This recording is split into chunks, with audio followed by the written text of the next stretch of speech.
What is going on, Headliner Nation? Jake, Fantasy Headliners. Hopefully everybody's doing well out there today, where we're talking about quarterbacks, who are we starting, and who are we sitting here for Week 15 fantasy football, the fantasy football playoffs for so many people. And honestly, this isn't the week to get very cute, right? You start your studs in the playoffs, you start the guys that got you there. You don't try to be overly cute and try to, outthink yourself and set your lineups in a way that you probably wouldn't during the normal regular season. But we're still going to go through every matchup here this week to kind of give you guys an outlook on the potential guys that you may have on your rosters. But before we get into Week 15, let's see how we did here in Week 14. Can't complain about Week 14 really either. Out of the 32 quarterbacks we gave a start or sit designation to, 23 were correct for an accuracy percentage of 72%. Some of the biggest misses: Baker Mayfield. Bake Sale went to Bake Show here over the past couple weeks. We'll talk about him here in just a little bit. Drew Lock came out and showed what his ceiling could be like Matthew Stafford. He exceeded expectations. Mitchell Trubisky was a big hit for us last week, though, and maybe you want to call him Mitchy Biscuits, and that's fine. He's definitely somebody who's rejuvenated that Chicago offense, and he's putting up fantasy points. Derek Carr, another big week, and then Matt Ryan. Why is Matt Ryan in the hit column? Well, it's because we had him listed as a sit outside the top 20, and yeah, dude did not play well, so he was a hit for us also. But now it's time to dive into Week 15. Who we starting this week? Let's kick it off with the Thursday Night Football matchup between the Los Angeles Chargers and Las Vegas Raiders, and we already have an issue starting off the week here for Justin Herbert. What are we going to do, right? Because it sounds like he's going to be without Mike Williams. It sounds like there's a chance he could be without Keenan Allen in this game, and that's a huge blow to the passing offense here for the Los Angeles Chargers. But also, he could be without two starting offensive linemen in Brian Bulaga and Trey Turner. That just spells disaster. Plus, he's got back-to-back games with less than 300 yards passing, which we were, became so accustomed to here to start the season. Now, Las Vegas did just fire their defensive coordinator, probably because they give up a lot of passing yards, but does this defense become a little bit rejuvenated? We see that all the time throughout sports, right? A coaching change happens, the team comes out, they play really good for a few weeks, and then they kind of fizzle back out. Is that one of those weeks this week? Because as of right now, the Raiders give up, on average, 20 fantasy points per game, 10th most in the NFL to opposing quarterbacks. I'm still going to start Justin Herbert. There's still other options in this offense that could give him a decent floor, right? We know we're going to see a lot of Austin Eckler, who is also questionable. If for some reason Eckler is limited in not playing in this game, then yeah, we're changing Herbert to a sit. But as of right now, he's still got a couple deep threats in this offense to get him over that hump, and we're going to make him a start, but a low-end quarterback one. I'm talking he may barely crack the top 12 here this week. For Derek Carr, you got to start him, right? We got to put him right back into our lineups. We got 3 top 10 finishes out of his last 4 games played. He's got back-to-back games now with over 300 yards passing and 3 touchdowns. Now, there's a chance he's without Henry Ruggs. And does that really hurt a whole lot? No, not really. Ruggs hasn't been a focal point of this offense consistently all year long. Look for Nelson Agholor to go out and have another super solid game in this offense. Plus, probably a lot of balls to the Waller, Darren Waller as well. Now, with the Los Angeles Chargers allowing over 20 fantasy points per game to opposing quarterbacks, like I said a little bit earlier, we're starting Derek Carr. On to Saturday now, first game up, Buffalo Bills, Denver Broncos, and the progression of Josh Allen here in just a very short career is absolutely crazy. You remember just a few years ago, people were like, this guy can't throw the deep ball, he's got no accuracy, he's never going to make it. He's doing pretty well in the Buffalo offense right now, and the Bills are playing great football. Now, we know there's not much of a rushing attack in Buffalo, so they're going to have to throw quite a bit. Do they need to overly, extend the passing game this week against Denver? No, probably not, but Denver does allow right around 19 fantasy points per game, and he has 2 touchdowns at least in 5 straight games. So yeah, we're going to start Josh Allen here once again this week, no questions about that one.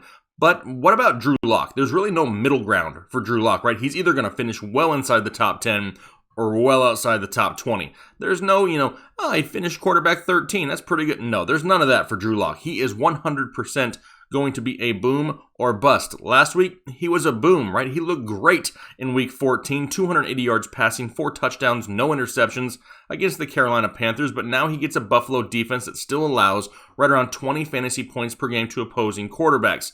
There could be a lot of garbage points, the potential for garbage points in this matchup for Drew Lock. Does that mean that he's a safe start for fantasy football? No. I don't hate Drew Lock at all this week. I think he has the potential to be a solid quarterback too.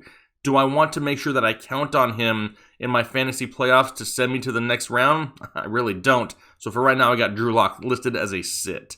Second game on Saturday, Carolina Panthers, Green Bay Packers, and the same defense that I just talked about Drew Lock torching now gets Aaron Rodgers this week. The quarterback with 39 touchdowns to only 4 interceptions, close to 4,000 yards passing, arguably the NFL MVP right now.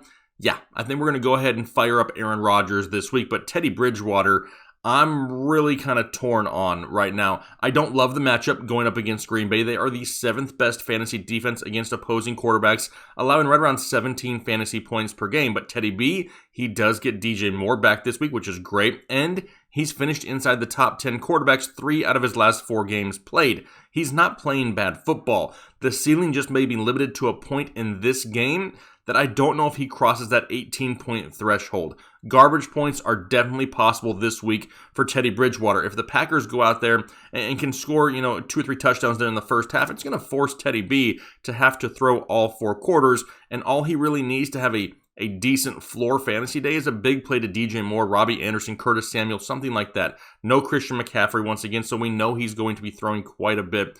It's just risk, right? There's a lot of risk associated with Teddy B here this week. He could easily go out and be a top 12 option, but for right now, got him just outside my top 12 with a slightly limited ceiling, and he's going to be a sit for me here as of right now. On to Sunday football now, San Francisco 49ers, Dallas Cowboys, and I love the matchup for Andy Dalton last week, right? Going back to Cincinnati, playing against his former team, the revenge game, tons of weapons. Dude had more points week prior against the Baltimore Ravens than he did against the Cincinnati Bengals, but it wasn't a bad game overall, and he still scored at least 19 fantasy points in 3 out of his last 4 games played. This is a tough matchup for him, though. Going up against the San Francisco 49ers, Zeke is still limited in the backfield. That could force more passing in the passing game for Andy Dalton, which will raise his floor. I just don't see the ceiling this week for Andy Dalton and the amount of risk that you have to take to start Andy Dalton in a Cowboys offense, which is so hit or miss on a weekly basis in your fantasy playoffs. In my opinion, not worth the risk. He's going to be a sit. I mean, I may actually like Nick Mullins a hair more, but I mean, that's dwindling by the moment because now we're getting word that Brandon Ayuk is not practicing. We know there's no Deebo Samuel. This is just one of those, things in San Francisco where there's just hasn't been healthy options consistently all year long. For Nick Mullins, he's only had 2 games all year where he's had at least 2 passing touchdowns, and that's what he's really got to get you that safe floor. Not worth the risk. We're not really discussing Nick Mullins too much. Not a starting option for me here in Week 15.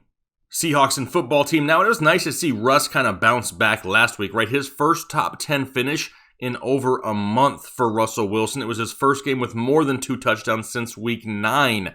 That's what we're looking for from Russ down the stretch. That's what's really going to help carry us through the fantasy playoffs. But now he gets a matchup against the Washington football team, who allows right around 17.5 fantasy points per game, and they have a tough front 7, right? Chase Young is no joke. This is an East Coast trip for the Seahawks, a possible rain game here this week. It could get a little bit ugly, but you can't really afford to sit Russell Wilson, not with what he's capable of doing. This guy can go out there and win you your fantasy matchup all by himself. He's not going to be a locked and loaded top 5 quarterback, but he's still going to be within the top 12 and a start here this week.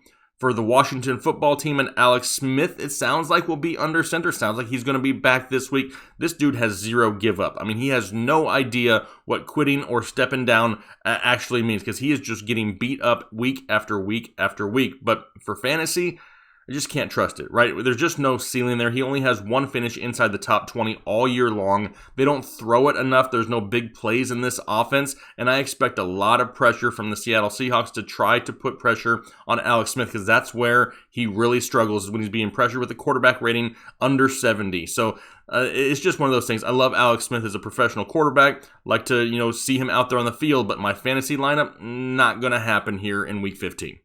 Bears and Vikings, and let the Mitch magic continue for the Chicago Bears, right? I mean, Mitchy Biscuits continues to go out there and just deal, right? He's producing fantasy points on a weekly basis, given the easy schedule that he's been handed. Right now, a matchup against Minnesota, they'll have right around 18.5 fantasy points or so, and he's scored at least 20 fantasy points in 2 out of his last 3 games played. The game's indoors, don't have to worry about weather. Plenty of weapons in this offense, right? We got Darnell Mooney, David Montgomery coming on. We already know about Allen Robinson. I'm firing up Mitchy Biscuits once again here in Week 15. Kind of hard to sit Kirk Cousins, though, on the other side of the football, right? I mean, these 2 teams just faced off Week 10. Mitch Magic, wasn't the starter in that game, but Kirk Cousins was, and he scored 21 fantasy points in that game. Plus, a tough matchup last week for him against Tampa Bay, still went out and put up 19 fantasy points. He's now thrown for at least 300 yards in 3 out of his last 4 games played, and has at least 2 passing touchdowns in 5 out of his last 6 games played. The ceiling may be somewhat limited against a difficult defense, but with the likes of Adam Thielen,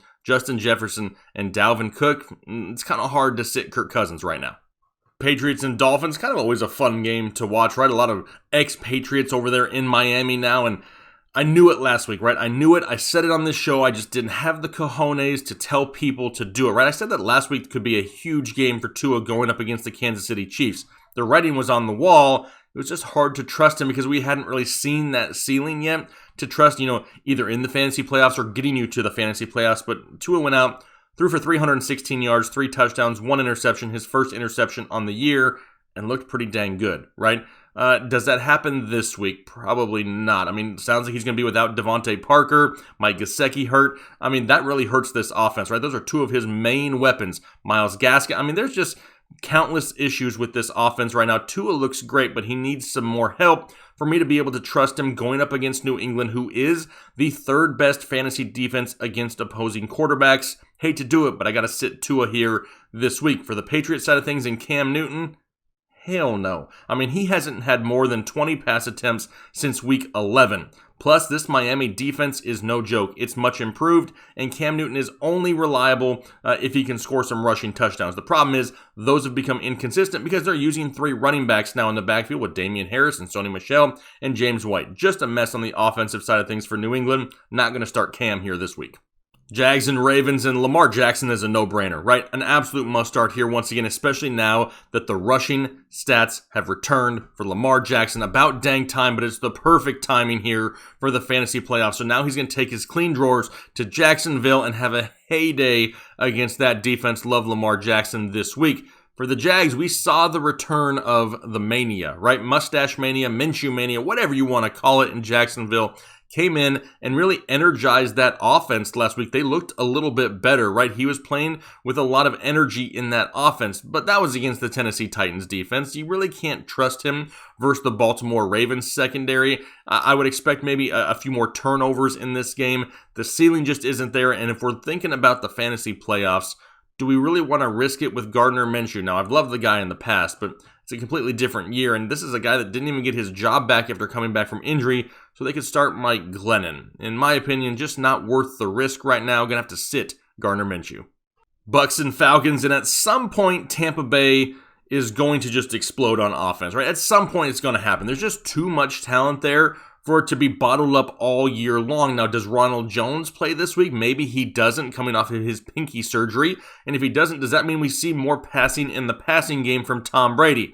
Entirely possible. Now, it's a lot easier to throw on Atlanta than it is to run on Atlanta. They allow 23.8 fantasy points per game to opposing quarterbacks. That is the most in the NFL. I'm going to have to fire up Brady here once again. As the playoffs get closer, I have to think this offense has a huge game, and I don't want to miss it by having it on my bench, so I'm starting Tom Brady.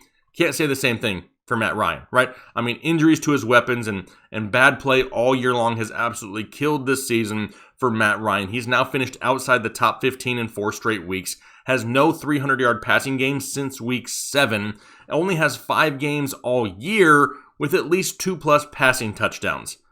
That's not what we're used to seeing from the Falcons offense and Matt Ryan. Julio Jones injuries, Calvin Ridley's been banged up at times. It's just been a bad year overall for the offense of the Atlanta Falcons, and I'm not going to risk it here in the fantasy playoffs. Going to sit Matt Ryan once again. Lions and Titans now, and it's not looking good for Matthew Stafford whatsoever, right? Still not practicing, seriously doubtful to even play this week. So do you want to start a backup quarterback for the Detroit Lions in your fantasy playoffs? No, you do not. You never really want to start a backup quarterback for the Detroit Lions. I don't care when the game is. So no, not even discussing that option as of right now. But who you do want to start is Ryan Tannehill. I mean, this guy is quarterback 7 overall on the year, averaging over 20 fantasy points per game. And Detroit allows right around 20 fantasy points per game. Sounds perfect, right? He now has at least 2 passing touchdowns in 11 out of the 13 games he's played so far this year. He's a top 10 option once again, a safe option for your fantasy team on a weekly basis. Is he going to go out there and score you 40? No, probably not, but he's going to hover around 20 every single week and be a solid option once again for you here in week 15. Texans and Colts, and Phillip Rivers is quarterback 10 overall since week 10. I know, it sounds crazy, but old man Rivers is getting hot here to end the season. So is T.Y. Hilton. Finally, the connection between Rivers and T.Y. is producing some fantasy points for a lot of people out there. He's now thrown for at least 2 passing touchdowns in 4 straight games. Only has 3 interceptions combined over the last 8 weeks of the season. That's almost unheard of for Phillip Rivers, and now he gets a matchup going up against Houston. They just faced off 2 weeks ago. Phillip Rivers went out and put up 285 yards passing and 2 touchdowns. Love old man Rivers here once again, going to be a start against the Houston Texans. For the Texans and Deshaun Watson, you kind of got a feel for Deshaun Watson at this point, right? I mean, no running game to help him out. Limited weapons on the outside, either with injuries or suspensions. A banged up defense that can't really stop anybody. A bunch of tough matchups here back to back to end the season. But yet he's still going out and producing, right? He's scored at least 17 fantasy points still in 4 straight games. It's just the ceiling is gone because he's got nobody to help him, right? Now, he's still going to be a start because the guy finds a way to put points on the board, whether he takes it upon himself to run it or find somebody to throw it to. Deshaun Watson is still a solid fantasy quarterback. We're just not going to see that ceiling like maybe we did middle of the season when Will Fuller was active and everybody else was healthy. Hard to sit Deshaun Watson. Still going to be a start, but he's going to be hovering closer to that 18-point mark than he is that 30 bomb. Eagles and Cardinals, and this one should actually be pretty fun to watch, right? Kyler Murray, Jalen Hurts, and we saw more rushing come back for Kyler Murray just last week, right? He had the most rush attempts he's had in a game since week 10. He's finally starting to get a little bit healthier, and he's scrambling a little bit more, which is great for fantasy owners because we were really missing that rushing upside for a few weeks from Kyler Murray.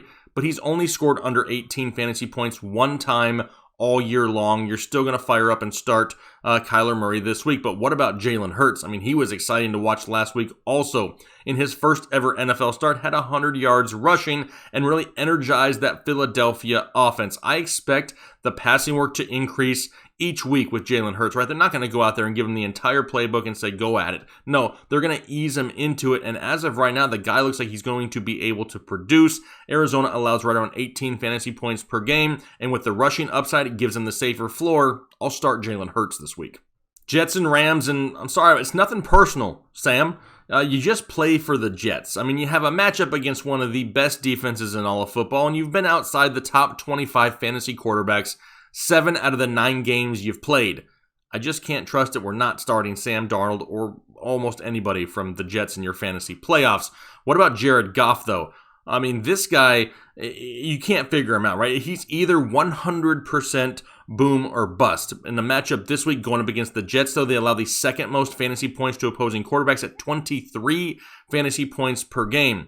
But do we get top 10 Jared Goff? Or do we get top 20 Jared Goff? I mean, it's just hard to see, right? Because if he's not inside the top 10, more times than not, he's outside the top 20. Not a whole lot of middle ground, but it's a great matchup, right? We saw Cam Akers get going in the running game. The defense is going to have to pay attention to that. That could give more one-on-one coverage on the outside to Robert Woods and Cooper Kupp, maybe even some Josh Reynolds or Van Jefferson. I'd like Jared Goff this week, which is kind of like the kiss of death in fantasy football, but I do see the writing on the wall for him to have a solid game this week, and he's going to be a start for me as a low-end quarterback 1 in Week 15.